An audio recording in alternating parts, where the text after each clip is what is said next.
আসসালামু আলাইকুম প্রিয় দর্শক, কেমন আছেন সবাই? আশা করি আল্লাহ পাকের অশেষ রহমতে সবাই অনেক ভালো আছেন। জি আলহামদুলিল্লাহ, আমি অনেক ভালো আছি। আমি বলতেছি সাইদুল ইসলাম অপু, দক্ষিণ আফ্রিকা থেকে।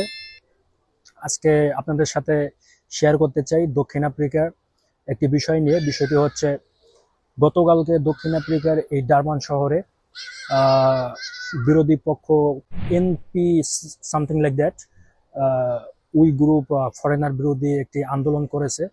আন্দোলনটি হচ্ছে, দক্ষিণ আফ্রিকায় কোনো ফরেনার থাকতে পারবে না। তারা চায় না যে দক্ষিণ আফ্রিকায় কোনো ফরেনার থাকুক। এই বিষয় নিয়ে বিগত দিন অনেক ঝামেলা হইতেছে, কারণ ওদের আসলে ওরা চাকরি বাকরি এইসব জিনিস ওরা করতে চায় না।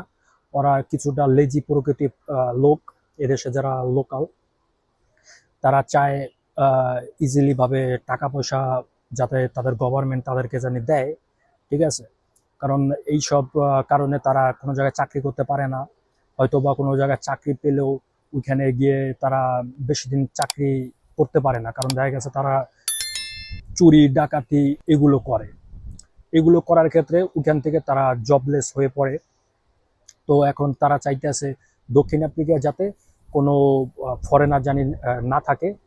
সে ফরেনাররা যে চাকরি বাকরি যা করে এগুলো জানি এই দেশের জনগণরা জানি করতে জানি পারে। এই বিষয় নিয়ে বিগত দিনে অনেক আন্দোলন চলছে। আহ, কিছুদিন আগে জিম্বাবুয়ান লোকেদেরকে এই দক্ষিণ আফ্রিকা থেকে ধরে ধরে বের করে দিচ্ছে। তারপর 2018 সালে এই দেশে যারা নাইজেরিয়ান ছিল, তারা, নাইজেরিয়ানরা আসলে অনেক খারাপ। তারা সবসময় ড্রাগস, মানে মাফিয়া কলেজে এইসব জিনিস করতো। ওই কারণে তারা দক্ষিণ আফ্রিকা থেকে এদেরকে ধরে ধরে তাদের দেশে পাঠিয়ে দিয়েছে।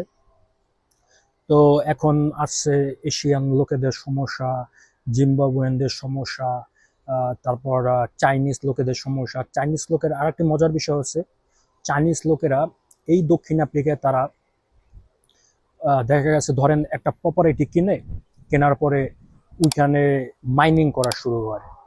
মাইনিং মানে জিনিসটা তো বুঝতে তো পারছেন।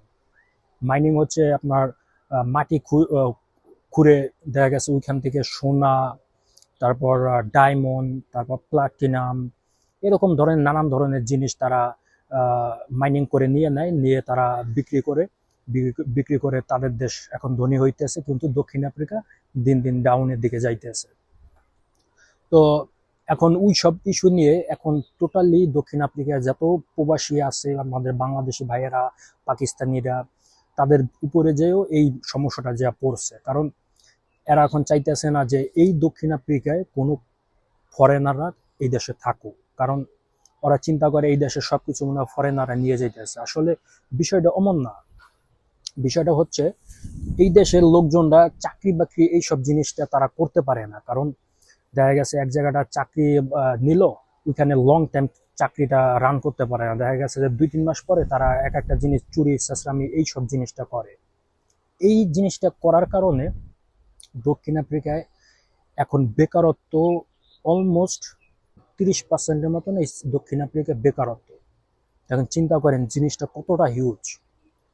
আর এই দেশে ক্রাইম, নানান সমস্যা, তারপর ড্রাগস, তারপর এই দেখা গেছে যে কিছু কিছু আমাদের বাঙালি ভাইরাও আছে, তাদেরকেও সমস্যা আছে। তারা দেখা গেছে দোকানে গাঁজা বেচে, এই গরুচারির দোকান, সে দেখা গেছে এই দোকানে যে গাঁজা বিক্রি করতে আছে। আসলে ভাই এটা তো ঠিক না। এটা তো আপনার তো ইলিগাল জিনিসটা আপনি করতেছেন। ঠিক আছে, তো এইসব বিষয়ে এগুলো আমাদের দক্ষিণ আফ্রিকা প্রবাসী বাঙালি ভাইয়েরা তারা এইসব জিনিসটা মানে না। তারা চায় এই দেশের লোকাল লোকাল লোকেরা যেরকম ভাবে জীবনযাপন করে, আমরাও এই দেশে এরকম ভাবে জীবনযাপন করব। আসলে ভাই বিদেশটা তো সহজ না, কারণ এই দেশে আপনার থাকতে হইলে এই দেশের নিয়ম কানুন, আইন শৃঙ্খলা সব আপনাকে মানতে হবে। আরেকটি মজার বিষয় হচ্ছে, যারা রিসেন্টলি যারা পারমিটের জন্য যারা জমা দিচ্ছেন, এই আপডেটটাও আপনাদের সাথে আমি শেয়ার করে দিই। আপডেটটা হচ্ছে, দক্ষিণ আফ্রিকায় যারা 2018 সাল থেকে যারা পারমিটের জন্য জমা দিচ্ছেন, তাদের কিছু কিছু পারমিট এখন ব্যাকলগ খুলতেছে। গতকালকে দক্ষিণ আফ্রিকার যে হোম মিনিস্টার সে একটি আপডেট দিছে দক্ষিণ আফ্রিকায় সকল ফরেনারদের জন্য। আপডেটটি হচ্ছে আপনি দক্ষিণ আফ্রিকায় যারা বিগত দিনে যারা পারমিট জমা দিচ্ছেন, মানে পারমিট করানোর জন্য, যারা ওয়েবার করানোর জন্য যারা জমা দিচ্ছেন, ওই ওয়েবারটা আপনারা বর্তমানে কিছু কিছু ব্যাকলগ খুলতেছে। আরও যেই যেই 7 থেকে 8 মাসের একটা টাইম দিছিল যে এর ভিতরে পিছনের ব্যাকলগ কমপ্লিট করে আবার নতুন পারমিট করা শুরু করবে। তো ওই আপডেটটা ওই টাইমটা আরো দীর্ঘ সময় করছে, আরো 6 মাস বাড়াইছে। তো এখন ভাই আপনাদের কোনো টেনশন নাই, আপনাদের কাছে যদি স্লিপ থাকে পারমিটের, যে আপনার পারমিটটি জমা করেছেন, ওই স্লিপটি আপনার কাছে আছে।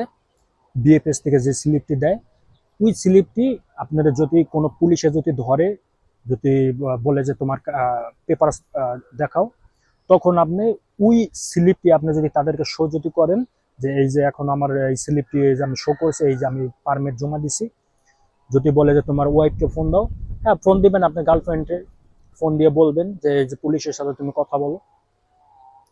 এইভাবে আপনার জিনিসটা সল্ট আউট করতে পারবেন। আশা করি ভাই সবাই জিনিসটি বুঝতে পারছেন। সবাই ভালো থাকবেন, দোয়া করবেন। আজকে এই পর্যন্তই। সবাই আমার চ্যানেলটি সাবস্ক্রাইব করতে ভুলবেন না, লাইক কমেন্ট শেয়ার সব কিছুই করবেন। কমেন্ট করলে আমি ইনশাল্লাহ অবশ্যই আমি কমেন্টের রিপ্লাই দেব।